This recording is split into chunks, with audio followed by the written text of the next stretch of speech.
পৃথিবীর কোনো জালেমকে আল্লাহ তাআলা ধ্বংসের আগে পৃথিবীবাসী ভাবেও নাই ফেরাউনকে কেমনে ধ্বংস করবে। পৃথিবীবাসী জানতো না নমরুদকে মানুষ আল্লাহ কেমনে ধ্বংস করবে। পৃথিবীবাসী জানতো না কারুনকে আল্লাহ কেমনে ধ্বংস করবে। পৃথিবীবাসী জানতো না নূহ আলাইহিস সালামের কওমকে আল্লাহ কেমনে ধ্বংস করবে। পৃথিবীবাসী জানতো না।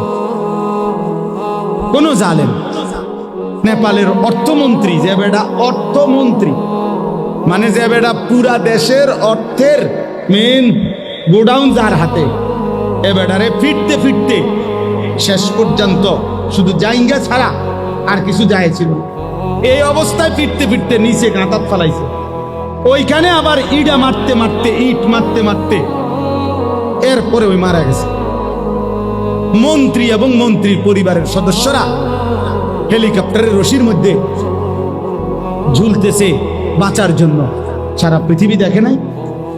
এটা কত 300 বছর আগের ঘটনা না 30 দিন আগের ঘটনা? এক সপ্তাহ হয়েছে।